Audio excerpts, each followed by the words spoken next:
Hi everyone, welcome to Lumio Palooza 2025.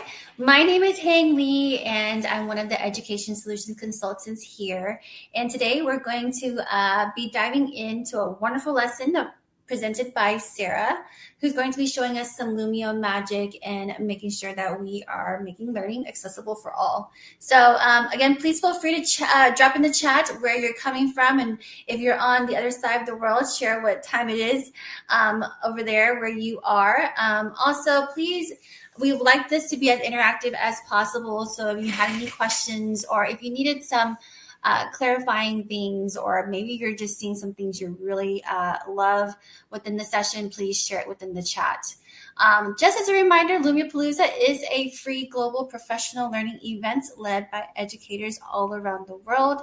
And so you are going to receive these links in the chat throughout. So at the very end of the presentation, you fill out a survey and then you can get a certificate at the very end. So please feel free to ask any questions that you have and we'll make sure that we answer them for you. This session is being recorded, so you will receive a recording via email early next week. So be on the lookout for those emails next week. So I am now going to hand this over to our wonderful presenter, Sarah. Hello, everyone. I am ready to get started, and hopefully you are too. This is Lumio Magic, making learning accessible for all. And if you haven't yet, hopefully you have joined my session. We'll put a link in the chat. You can, of course, just view everything I'm going through. It's going to be very informative, but there are links I do encourage you to check out throughout the presentation. Some of them you'll just click and see, but some of them are interactive pieces as well. So you can interact throughout the session, or if you would like, you could just view and watch. So there is a session link joined in the chat. And also you can go to lumioclass.com and then just put in my code right here, 146336. So I see there's a few people joining. I'm going to go ahead and continue going through the slides, and you can join the class at any time. So again, all about me. I am Sarah Aragon. I'm an instructional technology specialist in White Settlement ISD, which is a suburban district on the west side of Fort Worth. If you do need to contact me, you can, of course, reach out and put some questions in the chat, and we'll do our best to answer your questions. And you'll have access to this slideshow, or this Lumio activity later on at the end. You'll get access to it. You can make a copy of it, and you can reach out to me by email or on Twitter. So our agenda for today, we're going to first start off with an introduction on just what this is overall about, the accessibility for diverse learners, and why I felt like this was an important thing we needed to address. And the second thing is key Lumio features to support our English language learners, such as immersive reader and audio instructions. Third is inclusive classroom strategies, such as collaborative learning and graphic organizers. And then fourth, how we can empower student learning by giving students options on how they go through the pacing of the lessons and giving them different ways to demonstrate their learning. So our first thing we're talking about is accessibility for diverse learners. We know that there's research in education in so many different areas, and I've put a link below about research research that shows how using technology can improve learning accessibility to boost student outcomes in classroom culture. So we know that there's a huge focus on, in Texas, and I'm sure many other states as well, students improving their scores for standardized tests, or students improving their scores in reading. There's just a very big push all the time throughout the year, starting at least in third grade on up. And it is important, but we need to be able to give students tools and so they can access learning the best way that they know how. And technology often gives options for this. And whenever students can learn to use these accessibility tools, they begin to feel successful and see that they are learning, and it improves their confidence, and it just will help them overall in their classroom and education in general. We also know that technology can help to transform classrooms into more inclusive environments by personalizing learning and removing participation barriers. So, whenever students can learn how to use various accessibility, they don't always have to rely on the teacher to help them with every single thing. Yes, the teacher is in the classroom to teach and help them and support them every chance that they can, but we know that in most classrooms, there's one teacher with about 20 to 23 students, and they cannot stay with each student for the entirety of the lesson. They have to support other students, and they have to be in groups or at the front of the classroom teaching the whole class.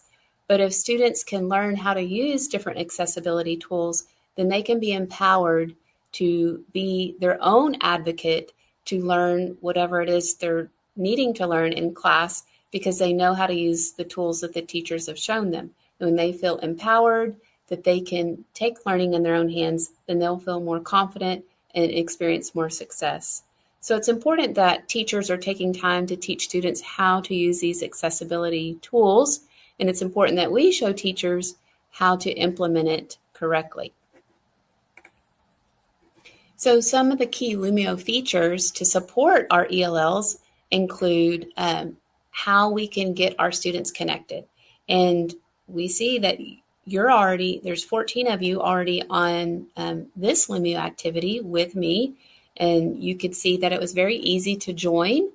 I could just choose or select this people option in the arrow, and you have options on how you can join with a link, a certain website, or even scanning a code. So there's multiple ways you can join. And that's for a synchronous or a live lesson. That's what we're on right now. There's also an option for asynchronous or self-paced lessons. That means if you want your students to complete an activity, maybe a day ahead of time or just 15 minutes ahead of time, you can share a link with them by clicking the share assignment option and have your students access that link and sign in. And then they can go through the content ahead of time and then come to see you afterwards, and you can review the content together, or you can just review it online to see how well they did or if they still have questions. So this gives teachers and students options on how to access the material or the content, whatever they're learning. We also have audio instructions in Immersive Reader available in Lumio. And I'm going to take a few minutes to explain what it is here, and then on the next few slides, I'll give you an opportunity to see it live in action. I did put a few links here of Lumio resources. If you click this link, this shares, I think I'll open it just to show you. It's a one-pager about how you can use audio instructions. Actually, it's 2 pages. The first page, this is created by Lumio. It's like a cheat sheet showing you how you can attach audio to different objects in different pages. And the second page gives you instructional ideas on how you can use this during classroom instruction. So I thought that was very helpful, and hopefully you can use it as a resource anytime. So we know that teachers can offer support to our ELLs by providing the step-by-step guidance for students that need additional support in person, but of course with audio. And teachers can give students voice when they can record themselves using audio as well on anything that is like text or images. In Immersive Reader, this will allow users to have text read aloud to them and even translated in other languages. And it can improve reading comprehension and help to build fluency whenever students are reading it or having things read to them. And then there's also the option for picture dictionary tools within Immersive Reader. There's a video here on how to use it. I have a third grade literary elements entire activity that I've created here.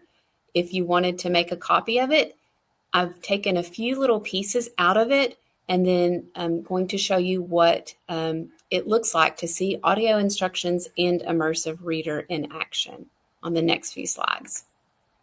So this is, as I said, taken from that third grade literary elements lesson, just a little snippet of it. And if you look up here in the top right corner, there is an audio instructions option where students can have this read to them. If I was leading class instruction, I could have this up for everyone to see on an interactive whiteboard or a smartboard, and I would read this out loud. And then I would ask students, okay, after we've looked at these images and we're reading the prompts, now discuss this with your partner. Or they can choose this button to have it read to them. Look at the image on the slide and discuss these questions with a partner. 1. What do you notice about the characters and events? Are you able to hear those? I wasn't sure if you were not on the recording.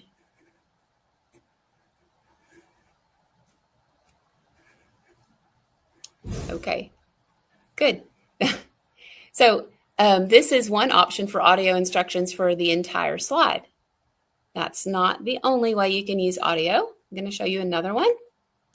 This is one, again, taken from the Literary Elements lesson that I created.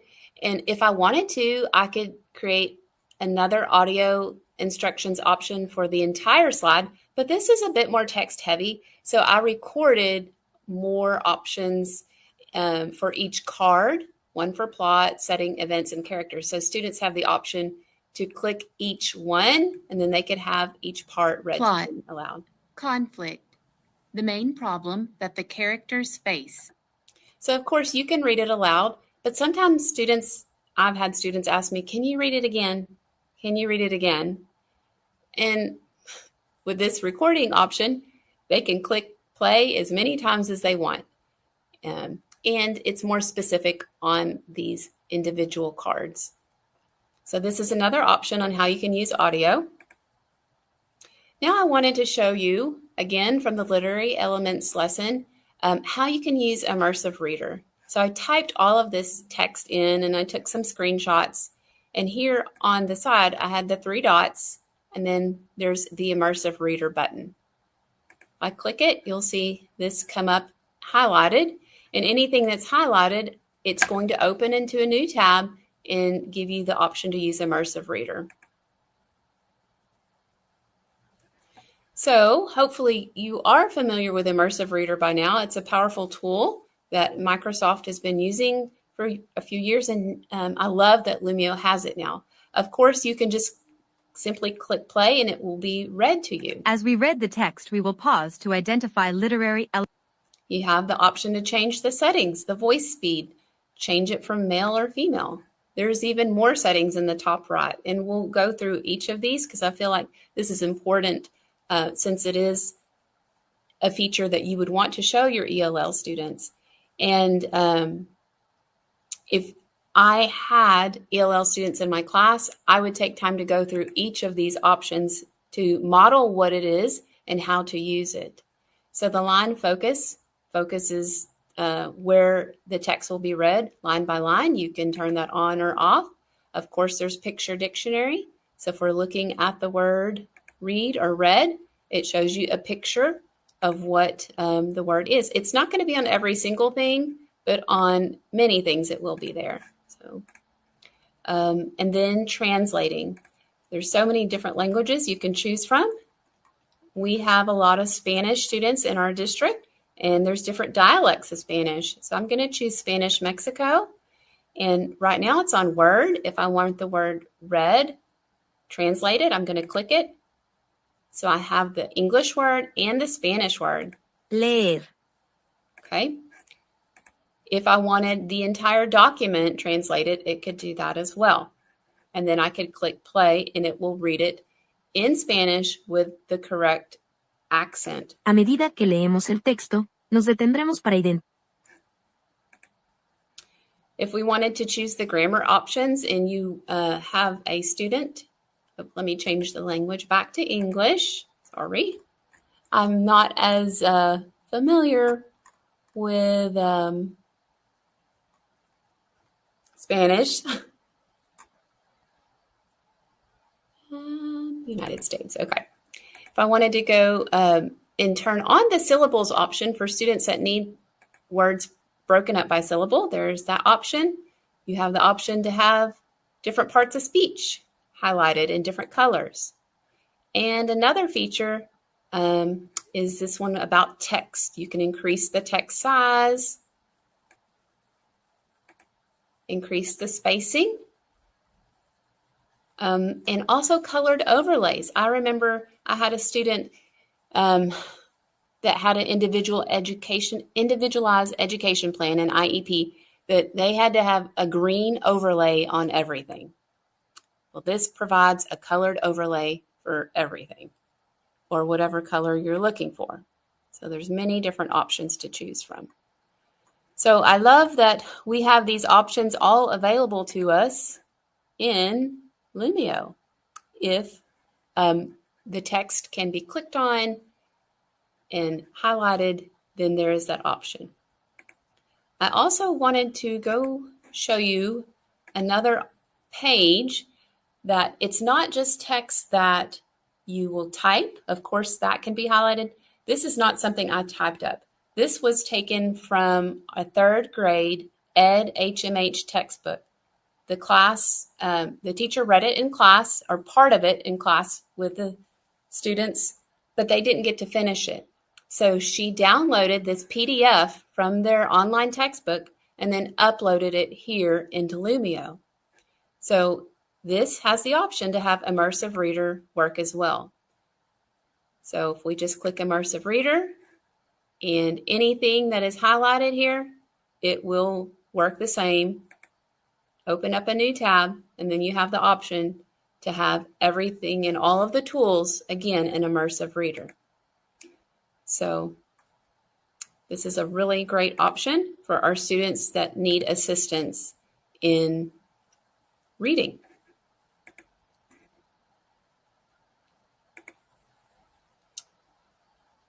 Okay, the next thing I was going to talk about was inclusive classroom strategies. And at the top, we have an ELL toolkit. And this was created by Lumio. And I'm not going to open it up and talk about all the features in it. There are some great ideas. I highly encourage you to open it up, make a copy, and look at it. Miss Barnett, she asked, would it read also from a picture? No, it will not. It has to be something that can be clickable like text. So it will not read a picture. Good question, though. All right, back to our slide about inclusive classroom strategies. I'm going to talk about collaborative learning, vocabulary development, and visual thinking. So I took quite a few of these from the Lumio library. I didn't create all of these. I created, I think, 1 or 2 of these, or I adapted. So I did want to give credit to Lumio. There's so many great things in the Lumio library, and you can take these links and make copies of them. I'm going to show you an example of what it looks like to have collaborative learning in place. One of them is the brain dump with sticky notes. So on the very next page, you're going to go into a group workspace. And it reminds me of like a Zoom breakout room where different rooms will appear and only those that are in your group are in your room and can contribute to an online document together. And then you will be able to work on that document together. Now, the teacher can pop in and out of those groups or the rooms to see what you're working on and offer assistance if needed. So I'm going to go to the next page, and then we'll come back to this as well. All right. So I've set this up as a group workspace. I'm going to click Set Up, and it's going to divide us into, I'm going to say, 4 teams. And if I wanted to move students around, I could, but I think we'll be fine. We're just going to hit Start Workspace.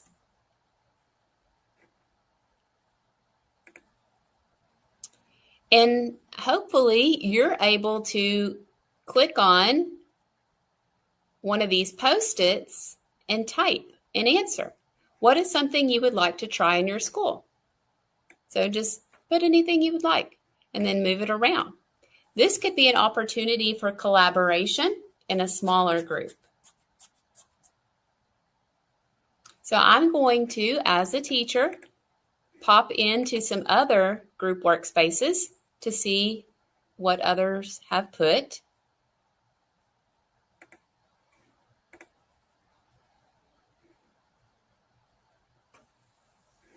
So far, I haven't seen anybody put anything yet.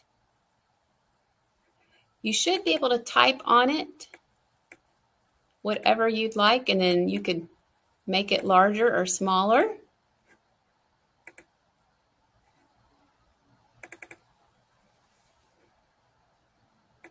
All right. Is there any groups that have added anything yet? Okay, group 2. Have students use the Read to Me option for either reading help or language help. Use Immersive Reader with my students. Use Immersive Reader. Okay. So what you can do now that we have several ideas here, now we can start combining them together. Oops, didn't mean to do that. Meant to move the sticky note. We see some out of group 2, there's several people that feel like using Immersive Reader would be important. Okay. And if we see in your group you have a common theme, well then now what is our next step? What can we collaborate on? What can we do? Okay. So this was just one example on how you can use something like the group workspace to have your students, you could give them a prompt and answer something together, and then you can have them take it to the next level on, okay, what are we going to do? Are we going to write about it? Are we going to make a plan of action? There's all kinds of different things you could do from here. This gets students to collaborate online. Now you could have them take it face to face. Now that we know what we want to do, we've brainstormed some ideas. Now let's take it to the next level where we're going to do something about it. And then it gets students to realize I have some of the same ideas that others do, and now we can talk more about those. So this is just one idea on how we could use a group workspace for collaborative learning. Okay, so I'm going to go back, just forewarning you, I'm in teacher pace right now. We're going to go back to talk about vocabulary development. So there are many options for how you can have your students practice vocabulary. And one I wanted to show you was the backpack summary. Again, this was not me creating it. I got the idea from the Lumio library and I altered it. So backpack summary. This is a book, Charlotte's Web. It can be about any book, or maybe it could be about a historical figure, and you can pick the character or have them pick a character. Your students are going to be writing a summary. You could ask them to include vocabulary words about it and give an explanation. So this is just one example on how students can use vocabulary. It's a little bit more creative than just having students look up a word in the dictionary. Yes, that's important, but now how can students use this in context? So this is just one example on how you can use Lumio for vocabulary. Now, visual thinking. I included graphic organizers and game-based activities under visual thinking because there's a lot of opportunities to pair text with images, and that's very important for our students that have, if they're dual language learners or if they're not as strong in English and they're still learning, they need to be able to match up images with text. So I'm going to look at social media templates.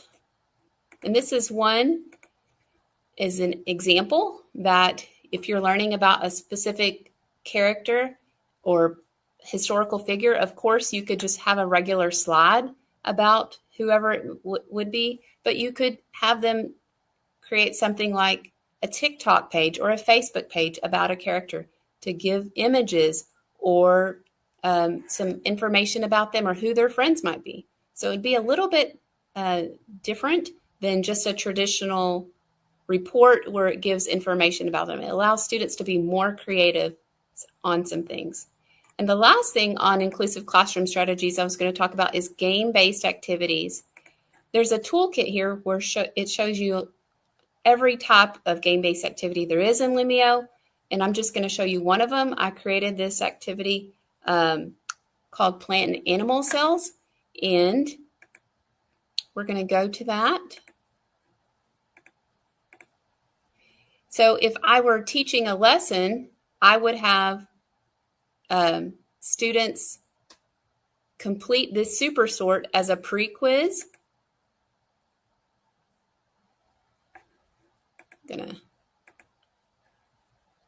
Are you able to answer the questions? Yes, okay. So if I were teaching a lesson on the plant and animal cells, I'm assuming that I've already taught the lesson as a teacher and you're going to answer some questions. I'm going to ask students to go ahead and answer these questions, and then I can see progress on how students are doing and even a class overview, okay? Excuse me. So overall, we have 8 out of 10 correct, and it's taking students about 30 seconds to complete. All right. If I wanted to, I could export the results. I'm not going to do that, but I could, and it will come out as an Excel sheet. So this gives me overall data to use in real time. So now that I've seen how most students have done, I would say, okay, now I've seen what's going on and how you're understanding this concept. We're going to go take a moment to actually complete this handout. The students that miss quite a few questions, I'm going to put them in a smaller group and they're going to watch this linked video. They need a lot more support on understanding what this concept is. But maybe the students that don't need as much support just need a little bit more clarification on things, and we're going to work with me first as the teacher and fill out this compare and contrast chart.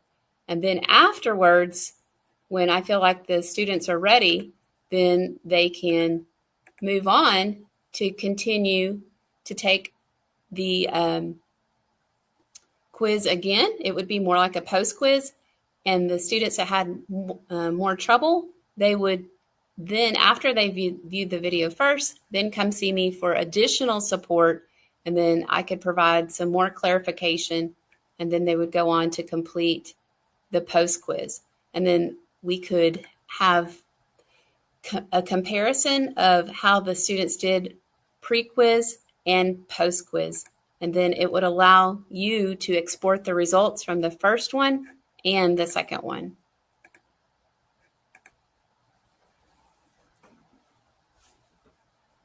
All right. I feel like I'm doing a lot of talking here. And there's still more information I need to get to. Do we have any questions so far about anything I've went over on the inclusive classroom strategies?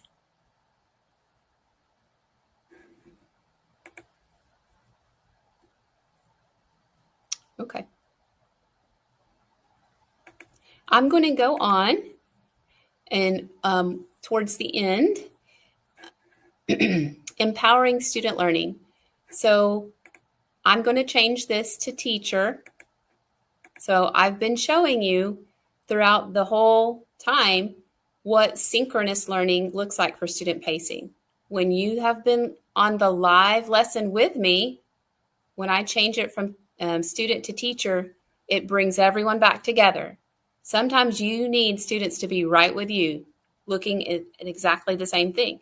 But sometimes you want them to have choice to, now you get to go back through the activity to review a page that you need to, and then show your learning. So you as the teacher can decide that. And I love that Lumio gives teachers options and flexibility for that. But you also have the option for asynchronous work, where you're clicking share assignment and you give students a link. This empowers students to go as fast or as slow as they want to through the lesson. So there's benefits to both, and I think there's times for both. You as the teacher just need to decide what is the best for your students. Something else I wanted to bring up that will help students that have dyslexic tendencies is the Open Dyslexic font. I don't know if you've noticed, but I've tried to include this font throughout the whole presentation. It's kind of wide at the bottom and narrow at the top on all of the letters. So those that have dyslexic tendencies, or even if they've been labeled or have, been tested and they're dyslexic, this helps with preventing as many lettered numbers mix-ups. I don't know how it works. I don't know the science behind it, but this font is supposed to be helping students that have these issues. And you may not have any students that have those, but if you do, I would highly encourage you to use that font, because you don't want there to be any barriers for students to have trouble with reading whatever your content is. And one of the last things I wanted to talk about is the different ways we can demonstrate or have students demonstrate learning in diverse ways. And Lumio provides so many examples for that. This is a link to Lumio's actual toolkit on universal design for learning. And I've already got it open. I wanted to show you what this looks like. One thing that I really like from here is the ready-made activities. And one of my favorites was the choice board. So if we go to the choice board on Universal Design for Learning, there's 6 different options here. If you wanted to use this, it's ready to go. Here's an option for if you wanted to assign this to students, where students could choose a free reading option and they would complete their graphic organizer. They could design a poster. They could create a piece of art. We have so many different students with different personalities, different things that they like to do. And if you said choose 2, you could have them show what they would like to do. And they could really excel at something they like.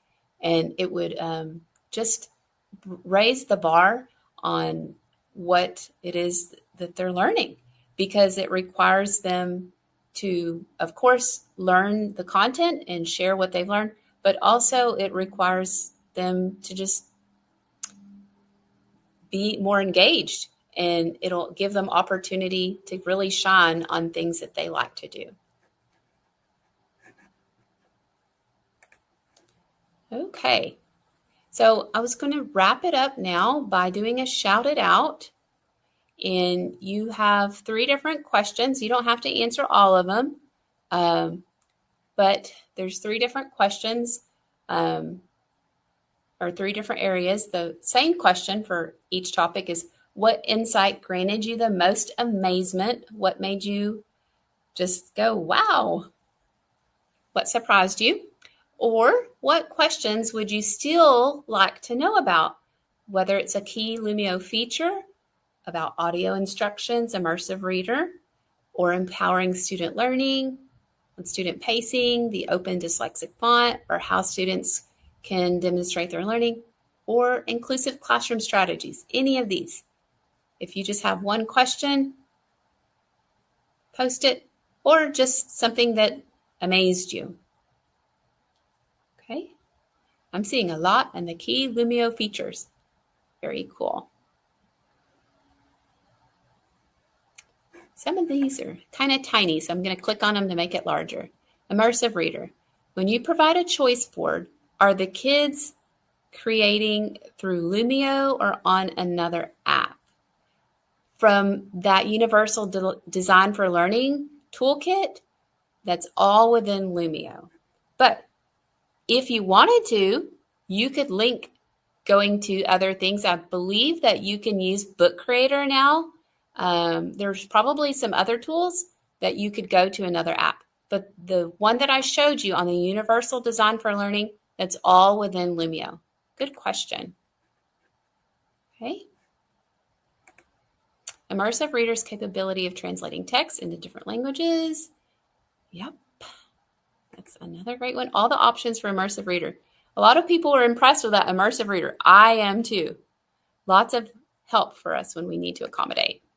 Okay, I wanted to come over here to this one. I like the freedom for those to go at their own pace and bring them all back together. Is there a way to let them go back after we're done? You can change it to student pacing, and they can go back and forth throughout the whole slideshow. So I'm going to change this to student pacing right now. If you wanted to review any of the pages we talked about to see if you still had questions, so that means you can go back and forth throughout the slideshow anytime you want. Now, if you were asynchronous and it was not a live lesson, that means they can go throughout the whole Lumio activity at their leisure, as slow or as fast as they want. And the only one that will be on that asynchronous lesson would be that student and the teacher. The teacher can access it anytime. Okay, we had some good questions here. What is this one? The power to use different fonts in Immersive Reader. Yes. Immersive Reader. So many amazements about Immersive Reader. Open Dyslexic font. Yes, agreed. Audio to slides or objects.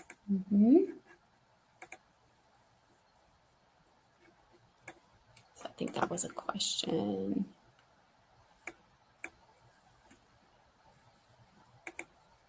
All the options for Immersive Reader. Oh, I think I already saw that one.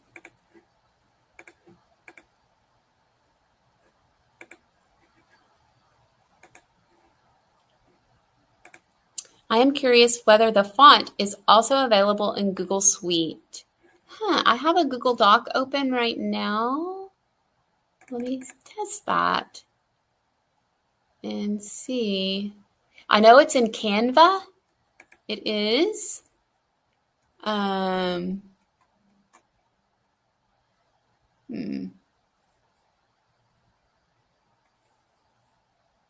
I'm not seeing it like in a Google Doc.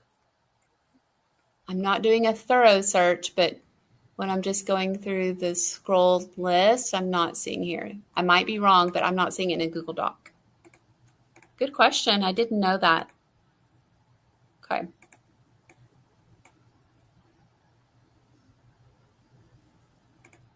Power to use different fonts. Yes.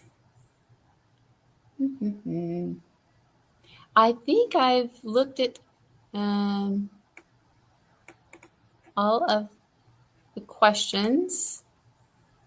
Were there any other questions that I should be answering in the chat or Hang?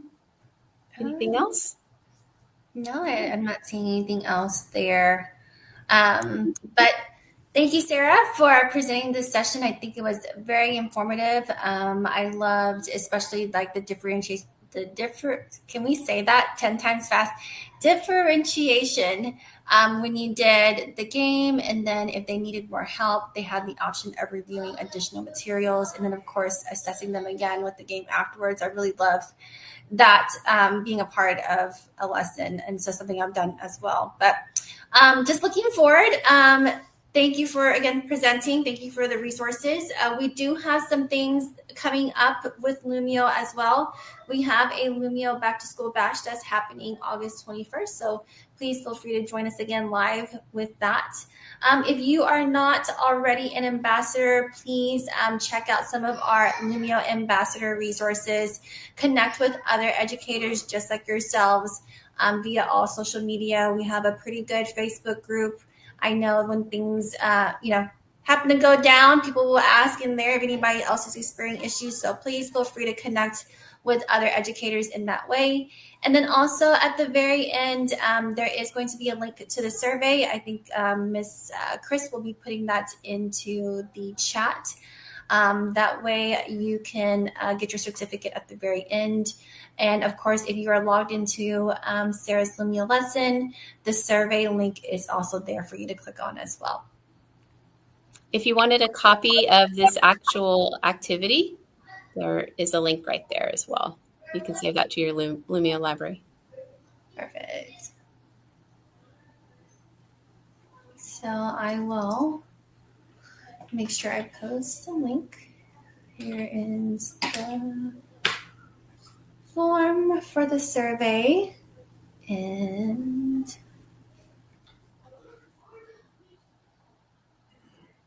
there, and then here's the link to the lesson.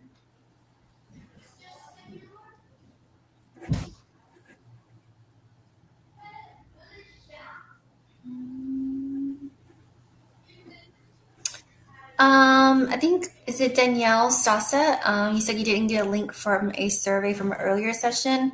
If you want to shoot me over an email of which session that was, I can possibly send you the link to that later. Here, I'll put my email in the chat, and that way I can get you that link. And then just like I mentioned earlier as well in the very beginning, you will be getting an email with a video of this session early next week. So that way you can review it back as well. But we thank you guys for being here with us this afternoon. And thank you for joining in from all over the United States as well as on the other side of the world. So we're happy that you're joining us and being here to share with all the things. And we look forward to spending the next sessions in the next day with you guys as well.